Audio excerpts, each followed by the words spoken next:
Bismillahirrahmanirrahim. Alhamdulillahi rabbil alamin.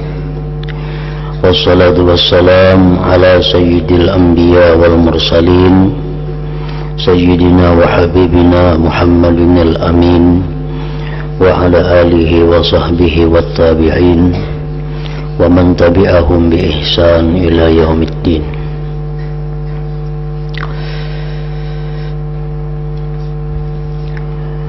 Seandainya engkau bertanya, kalau begitu, maksudnya kalau begitu bahayanya orang yang memakan makanan haram atau minuman haram, terangkanlah lebih dahulu hukum barang haram dan syubhat,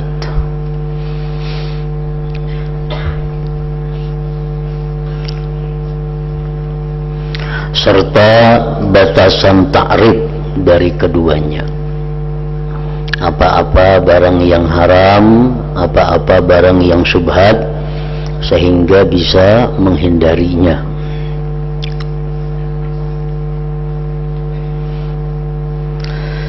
Maka aku berkata, ujar Imam Ghazali, demi Allah, aku sudah dengan panjang lebar menerangkan mengenai hal ini dalam kitab Asraru Mu'amalatiddin,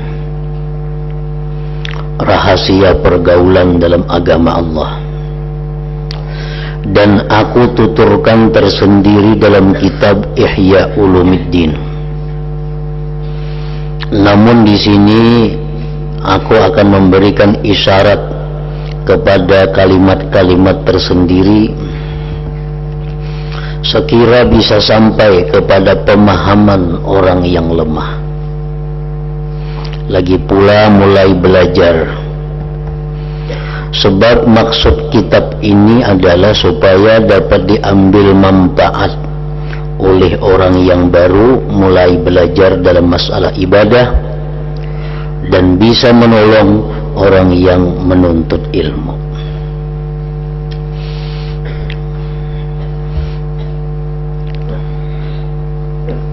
Sebagian ulama berkata, setiap apa yang engkau yakini sebagai milik orang lain,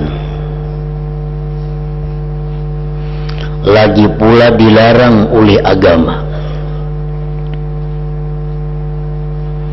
maka perkara atau barang itu adalah haram secara murni. Kita yakini itu barang ampun orang,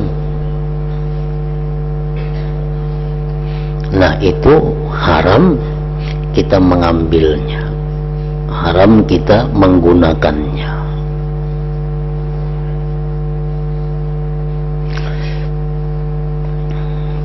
Atau ada barang kadada ampunnya, tetapi agama melarang, seperti babi umpamanya, nah itu pun diharamkan untuk memakannya. Nah itu penjelasan tentang mengenai yang haram. Adapun kalau engkau tidak berkeyakinan demikian, tetapi kuat dugaanmu bahwa perkara itu dilarang agama, atau kuat dugaanmu bahwa itu milik orang lain, maka perkara itu dinamakan syubhat. Dinamakan syubhat.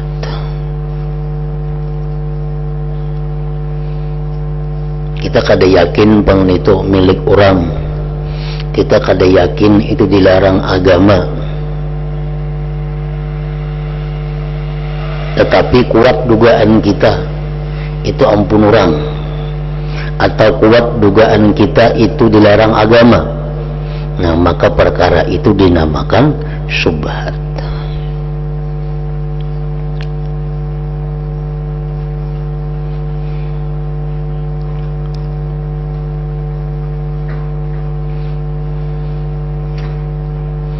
Nah itu penjelasan mengenai haram dan syubhat menurut sebagian ulama.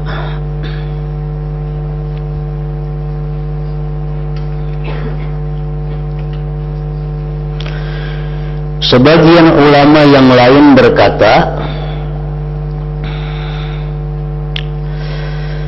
bahkan haram yang murni itu perkara yang engkau yakini atau diduga kuat sebagai perkara yang dilarang Allah. Karena kuatnya dugaan itu sama dengan yakin. Dalam sebagian besar hukum-hukum Allah Ta'ala, yakin ini milik orang lain atau kuat dugaan itu milik orang lain, itu sama aja.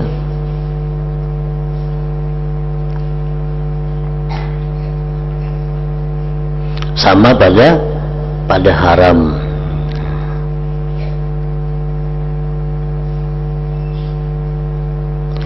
Sedangkan apabila dua tanda tersebut sama sehingga timbul keraguan di hati, tidak ada yang lebih unggul salah satunya di hatimu, maka yang demikian itu disebut syubhat, mirip haram dan menyerupai halal. Jadi perkara itu samar bagimu.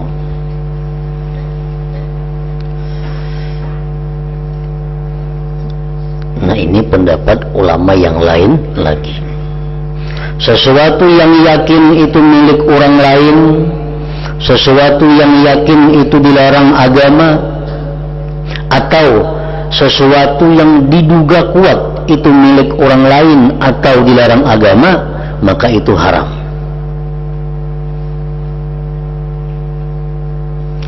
Sesuatu yang ragu-ragu, arti ragu-ragu itu nyesak 50%, 50%.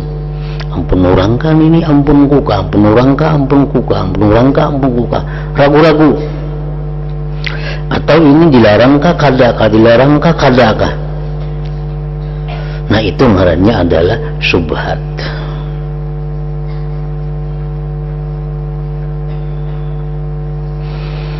Kemudian menjauhi perkara yang haram murni itu wajib, sedangkan menghindarkan diri dari perkara syubhat itu takwa dan wara. Pendapat kedua ini lebih utama. Kalau sudah yakin atau dugaan kuat ini milik orang, nah itu menjauhinya wajib, sebab itu haram murni. Tapi kalau ragu-ragu 50%, 50%, nah menjauhinya itu kada wajib, namun takwa dan wara ngarannya. Pendapat kedua ini lebih utama.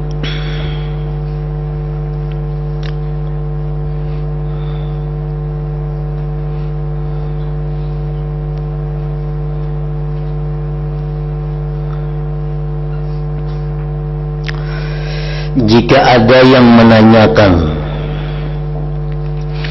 apa pendapatmu wahai Imam Ghazali tentang menerima persin atau hadiah atau gaji atau upah sultan, orang yang memegang pemerintahan pada zaman ini?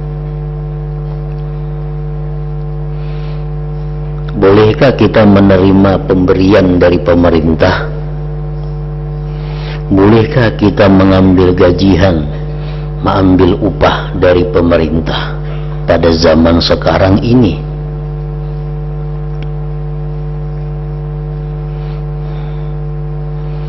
Ketahuilah, Para ulama berselisih pendapat mengenai hal ini. Sebagian berpendapat setiap perkara yang tidak diyakini keharamannya, maka orang yang diberi boleh menerima. Nah, kita perhatikan, setiap perkara yang tidak diyakini keharamannya, maka orang yang diberi boleh menerima. Itu pendapat yang pertama dari para ulama. Misalnya kita dibantu oleh pemerintah, disubsidi oleh pemerintah. Selama kita kada yakin bahwa bantuan itu dari hasil yang haram, maka kita boleh menerima. Selama kita kada yakin bahwa bantuan itu didapat dari jalan haram, boleh menerima.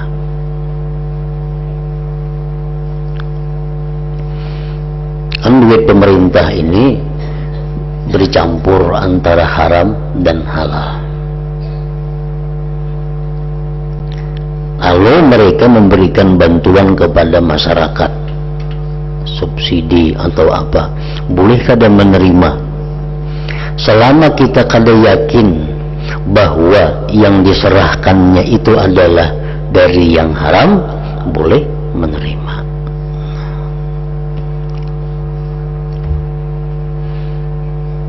Umpamanya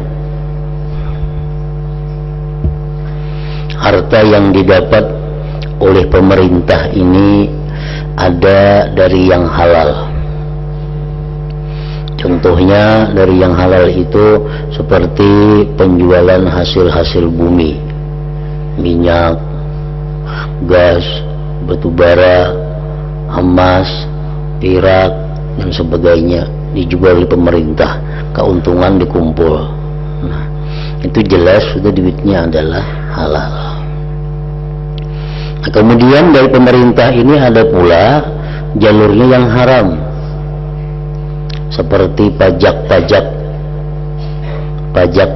minuman keras umpamanya. Nah, itu sudah jelas bersumber dari yang haram, terkumpul di pemerintah duit itu. Kalau pemerintah menyumbang, selama kita kada yakin bahwa nang diunjuknya itu duit haram, boleh menerima. Tapi bila kita yakin nang diunjuknya itu duit haram, kada boleh kita menerima. Nah, itu pendapat yang pertama dari sebagian para ulama. Sebagian ulama yang lain mengatakan tidak boleh menerima harta yang tidak nyata-nyata halal.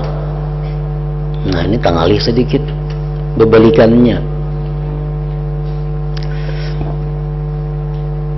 Tidak boleh menerima harta bantuan dari pemerintah, gaji dari pemerintah yang tidak nyata-nyata halal. Selama kita kada yakin bahwa itu halal, kada boleh menerima. Misalnya di pemerintah ini macam-macam sumbernya, ada dari haram, ada dari halal. Sumber yang didapat oleh pemerintah atau disumbangkan kepada kita. Bila kita kada yakin ini dari yang halal, kita kada boleh menerima.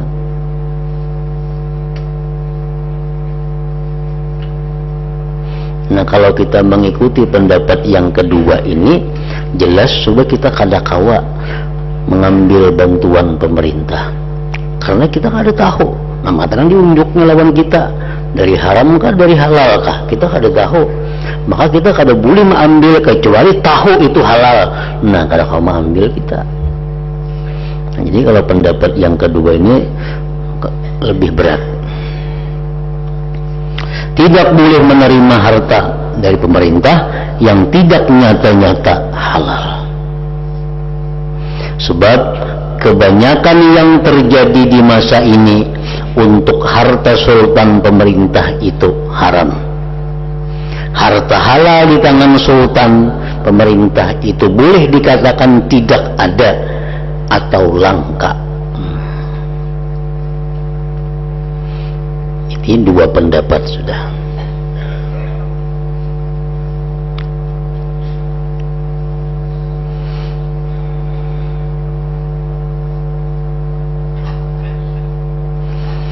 Ada pula yang berpendapat yang ketiga, pemberian sultan, sumbangan sultan pemerintah itu halal untuk orang kaya dan orang fakir. Apabila orang yang menerima tidak meyakini bahwa harta tersebut haram, tanggung jawab dipikul oleh orang yang memberi. Ini kurang lebih dalam pendapat yang pertama tadi. Pemberian pemerintah itu halal baik untuk orang kaya atau untuk orang fakir apabila orang yang menerima tidak meyakini bahwa harta tersebut haram. Nyata ya sudah, kita kada kawa yakin bahwa yang diunjuknya itu haram karena kita kada tahu di mana sumbernya. Yang bercampur aduk sumber di pemerintah itu nang haram ada, nang halal ada. Alanya mengunjuk lawan kita. Kalau kita yakin nih nang haram kada kawa yakin. Nang halal kawa yakin kita kada kawa juga. Nah, selama kita kada yakin bahwa itu duit dari yang haram, boleh menerima. Boleh menerima. Lalu seandainya nang diunjuknya itu duit nang haram, itu tanggung jawabnya bukan urusan kita. Tanggung jawab dipikul oleh orang yang memberi.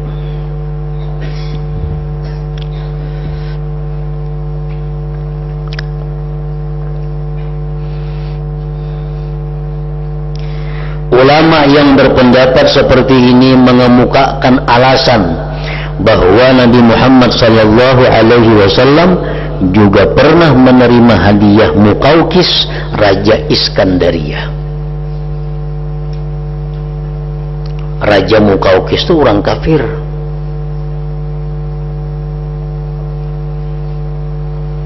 Lalu Nabi kita mengirim utusan ke sana membawa surat mengajak untuk masuk Islam.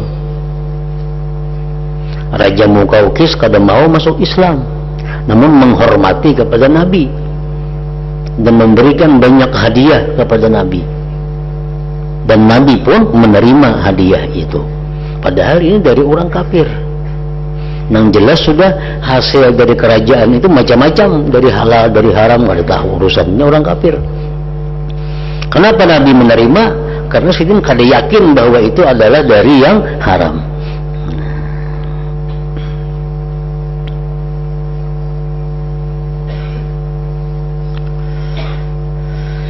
Dan beliau pun pernah berhutang kepada orang Yahudi. Artinya kita boleh aja bekerja sama dalam hal ekonomi kepada orang Yahudi, kepada non-Muslim.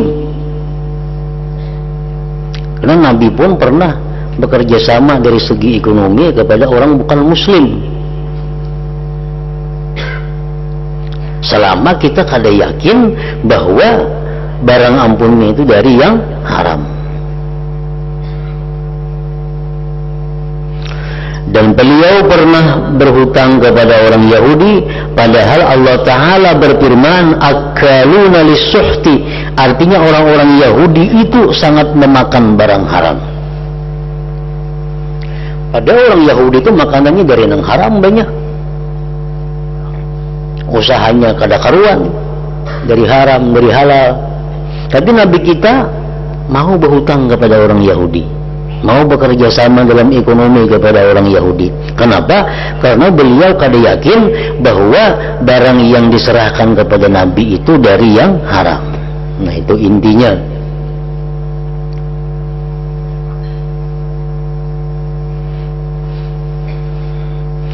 Jadi misalnya ada seseorang hendak memberi kita, atau memberi dulu contohnya memberi, selama kita kada yakin bahwa yang diserahkannya itu adalah dari yang haram, boleh kita mengambil. Bila kita yakin atau dugaan kuat yang diserahkannya ini adalah barang yang haram, kada boleh kita mengambil. Bila kita ragu-ragu yang diserahkannya nih antara halal haram, ragu-ragu, nah itu sobat ngarannya, kalau kita wara, kalau kita takwa, kada usah mengambil, tapi kada wajib meninggalkan. Nah ini pendapat yang kedua dan ketiga daripada para ulama.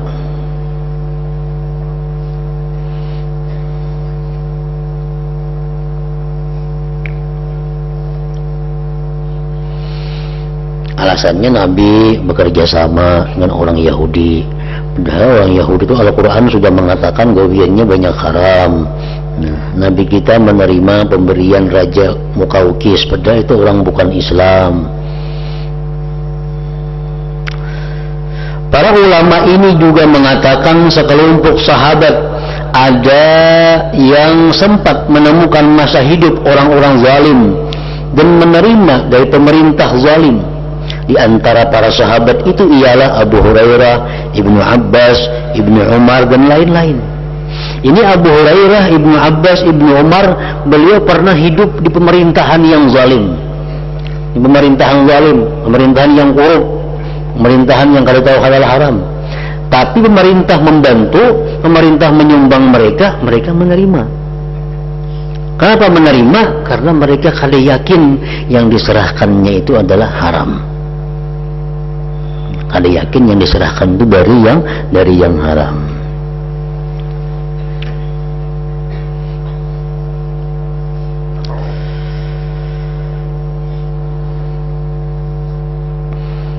Jadi pendapat yang pertama dan pendapat yang kedua itu hampir sama. Yang kedua lebih yang pertama dan yang ketiga ini lebih rinci.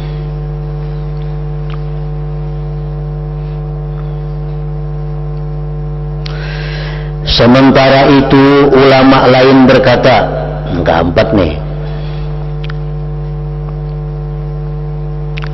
harta sultan, harta pemerintah tidak ada yang halal sedikit pun. Tidak ada yang halal sedikit pun bagi orang yang kaya atau orang fakir. Karena biasanya pemerintah itu ditandai dengan kezaliman, dan pada galibnya kebiasaannya harta orang yang memegang pemerintahan itu haram. Jadi ini pendapat yang keempat, bahwa kita kada boleh sama sekali menerima bantuan apapun dari pemerintah, karena pemerintah itu umumnya zalim, umumnya hartanya haram. Ini pendapat yang keempat dari sebagian ulama. Jadi kita kada kawa belampu listrik. Kenapa? Karena ini bukan pemerintah. Kada kawa kita menukar bensin, kada kawa menukar minyak gas, karena itu disubsidi oleh pemerintah. Kalau kita umpat pendapat yang keempat ini, lampu listrik disubsidi oleh pemerintah, yang mestinya kita bayar sebulan itu sekian ratus ribu, kan dibantu, semuaan dibantu, baik miskin baik kaya dibantu pemerintah. Kalau bayar listrik temurah pada semestinya. Bensin mestinya harganya 7.000 seliter, dibantu pemerintah jadi 4,5 seliternya. Nah, jadi itu kada boleh nuker bensin kita. Karena pendapat ulama ini, hantu pemerintah itu kada kawa hukumnya haram.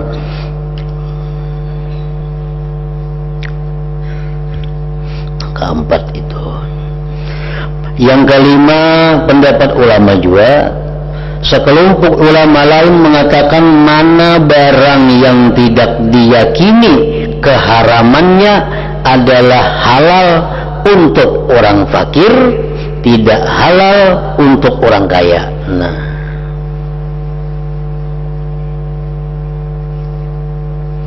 jadi harta pemerintah itu kalau kada yakin haram, harta pemerintah, subsidi, bantuan, sumbangan pemerintah, kalau kada yakin itu haram, boleh menerima. Tapi yang boleh menerimanya orang fakir. Orang kaya kada boleh juga menerima. Ini pendapat yang kelima. Jadi orang kaya kada boleh nukar bensin yang bersubsidi, kada boleh beli listrik yang bersubsidi. Itu ada bantuan pemerintah.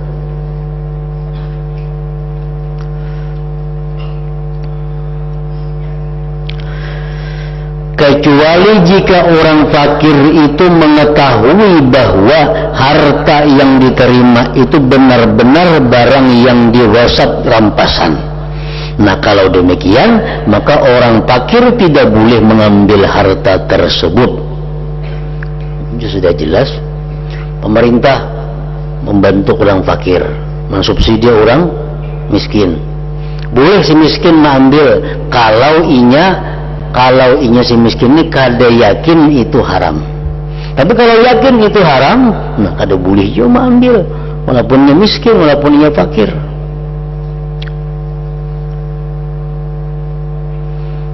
Kecuali jika ia si fakir miskin tadi hendak mengembalikannya kepada pemiliknya, nah itu boleh menerima.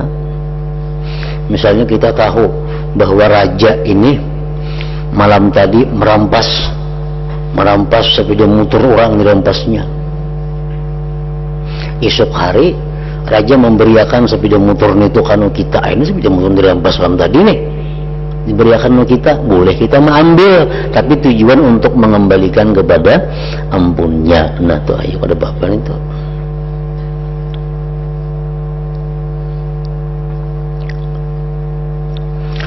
Orang fakir boleh menerima harta sultan pemerintah, sebab kalau harta itu milik sultan sendiri, among duit raja pemerintah seorang, lalu orang fakir diberi, maka tanpa ragu ia boleh mengambilnya. Bupati gubernur presiden memberi kita duit sidin seorang, itu sudah jelas boleh mengambilnya.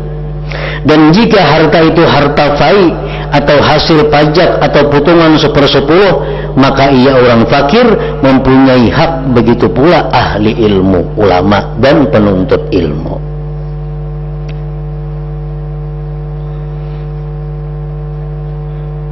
Nah, jadi artinya orang-orang fakir, orang-orang penuntut ilmu itu ada hak pada negara. Jadi kalau pemerintah menyerahkan bantuan kepada mereka, itu mereka boleh mengambilnya selama mereka kada yakin bahwa yang diserahkan itu adalah dari hasil yang haram.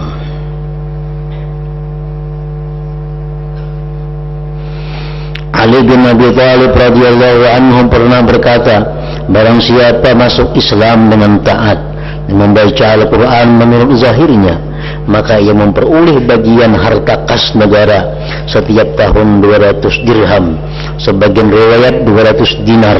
Jika tidak mengambilnya di dunia, dapat mengambilnya nanti di akhirat. Jadi rakyat ini adalah rakyat Islam, ini tanggungan pemerintahan Islam.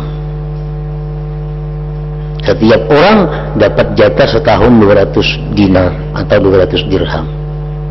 Bila kalau mengambil dunia, dia bisa mengambil di akhirat pahalanya. Nah, kalau begitu orang fakir dan ahli ilmu, penuntut ilmu boleh mengambil hak mereka. Misalnya ada subsidi beasiswa, nah itu kan boleh diambil karena memang ada hak di situ orang penuntut ilmu, selama beasiswa itu didapat dari yang bukan haram.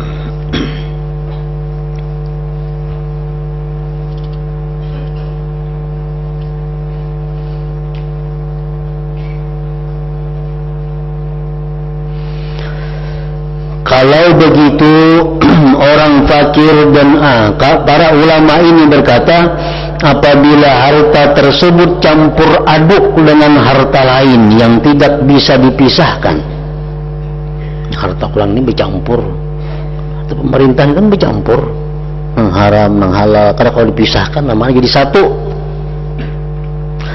Atau harta itu harta yang digasap rampasan, yang tidak mungkin dikembalikan kepada pemiliknya dan keturunannya, maka sultan tidak bisa bebas dari harta itu kecuali menyedekahkannya. Dan Allah tidak akan memerintahkan sultan untuk menyedekahkan harta itu kepada orang fakir, sementara Allah melarang orang fakir menerimanya. Nggak ada mau. Atau Allah memberi izin orang fakir menerima sedekah, tetapi harta itu harta haram, kada mau juga. Jadi kalau begitu orang fakir boleh menerima pemberian sultan, kecuali jika barang pemberian itu benar-benar harta yang digasap, dirampas atau haram, maka ia tidak boleh mengambilnya.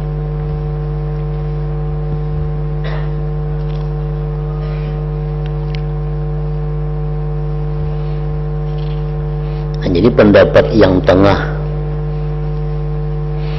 dan pendapat yang pertama,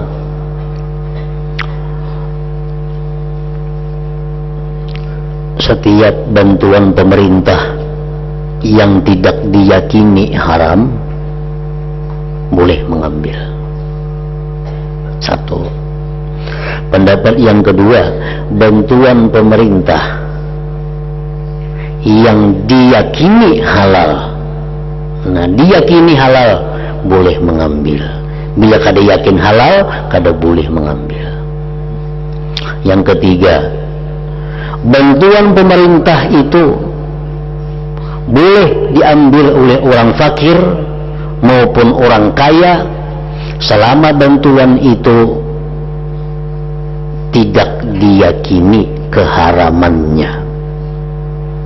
Selama bantuan itu tidak diyakini keharamannya. Kalau yakin haram nggak boleh. Yang keempat, nah ini pendapat yang tengah. Pendapat yang tengah, bantuan pemerintah yang tidak diyakini haram boleh diterima oleh orang fakir dan para ahli ilmu, tidak boleh diterima oleh orang kaya. Nah ini pendapat yang paling bijaksana, pendapat yang tengah. Itu pun selama tidak diyakini keharamannya. Nah kalau orang itu ahli ilmu itu artinya penuntut ilmu, pengajar ilmu, itu walaupun inya kaya, walaupun inya miskin, inya diistimewakan dapat hak, dapat jatah ada dari pemerintah.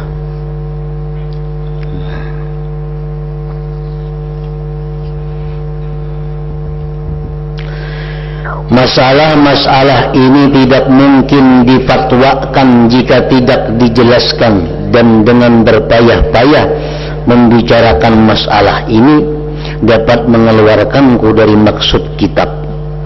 Jika engkau ingin mengetahui masalah ini, maka khulaahlah kitab halal dan haram dari kitab Ihya Ulumuddin yang telah dikarang, yang telah kukarang. Niscaya engkau akan mendapatkan kejelasan insyaallah ta'ala.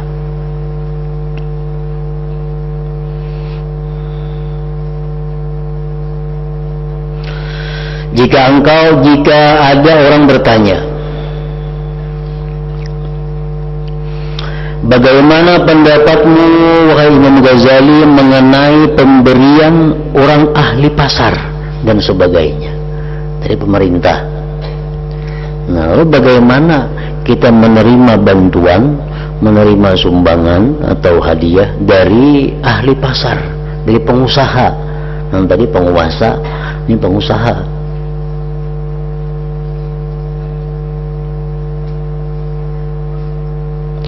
Apakah mesti ditolak atau harus diselidiki terlebih dahulu? Padahal engkau tahu kelalaian mereka dan sedikit sekali perenungan mereka tentang pekerjaan mereka. Begitu pula pemberian saudara-saudara yang lain. Kita tahu kan di pasar nih, pengusaha nih, ada yang minjam duit berbunga, ada yang menghutangkan duit berbunga, macam-macam. Ada yang jual belinya kada berakar. Lalu apakah boleh kita menerima bantuannya? Apakah boleh kita menukari barangnya? Apakah boleh kita menyewa miliknya?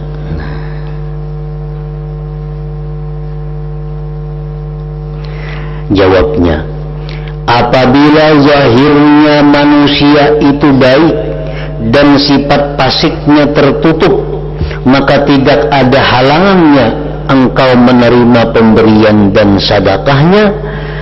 Engkau tidak perlu menyelidikinya, karena berpendapat bahwa zaman telah rusak. Sebab hal semacam ini berarti suuzan, berburuk sangka kepada orang Islam. Sebaliknya, husnuzan, berbaik sangka kepada orang Islam itu diperintahkan. Jadi kita lihat orang-orang pengusaha itu, kalau orangnya zahirnya penyembahyang aja, orangnya penuntut ilmu aja, sifat pasiknya kada kelihatan, kita kada tahu pasiknya apa orang itu. Nah, kalau inya memberikan sesuatu bantuan kepada kita, terima, kada perlu diselidiki, karena menyelidiki itu berarti buruk sangka. Nah, buruk sangka dilarang oleh agama. Dilihat orangnya, penyembahyang aja orangnya, penuntut ilmu aja, suka aja dengan kebaikan. Nah, maka kita boleh bekerja sama dengan inya, menerima pemberiannya, kita boleh menyewa ampunnya, kita boleh menukar barang jualannya, boleh.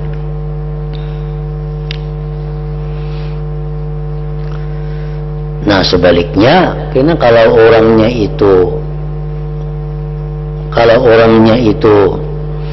kelihatan ada tanda-tanda kefasikan, alamat-alamat kefasikan itu ada pada dirinya, dan kada kelihatan orang itu berbuat amal-amal saleh. Saya melihat ingin itu sembahyang, sekali saya melihat ingin itu ke pengajian, amun beramian inya paling ketujuh sudah orang itu. Nah, nang kelihatan nang kada baiknya. Nah, bolehkah kita bekerja sama dengan inya dalam hal ekonomi? Bolehkah kita menerima bantuan pemberiannya? Nah, itu perlu diselidiki. Diselidiki dengan cara nang halus, cara yang lembut, yang jangan sampai menyakitkan hatinya. Kalau kita hendak juga menerima, munnya kada ya kada usah. Nah, kemudian ketahuilah pula apa yang menjadi pokok dalam hal menerima pemberian ini, yaitu ada dua hal. Nah, ingat itu. Hadratin Nabi sallallahu alaihi wasallam, Al-Fatihah. Iyyaka na'budu wa iyyaka nasta'in, ihdinas siratal mustaqim. Bismillahirrahmanirrahim. Alhamdulillah rabbil alamin, wa salli wa sallim ala sayyidina Muhammad wa alihi wa sahbihi ajma'in. Allahumma ighfir lana ma akhta'na wa ma ta'ammadna wa ma asrarna wa ma a'lanna wa ma asrafna wa ma anta alam bihi minna, antal muqaddim wa antal muakhir, la ilaha illa anta. Allahumma anfa'na bima 'allamtana wa 'allimna ma yanfa'una wa zidna fahman wa ilman wa amalan wa hudan wa tawfiqan bi rahmatika ya arhamar rahimin. Sallallahu alaihi sayyidina Muhammad wa alihi wa sallam. Alhamdulillah.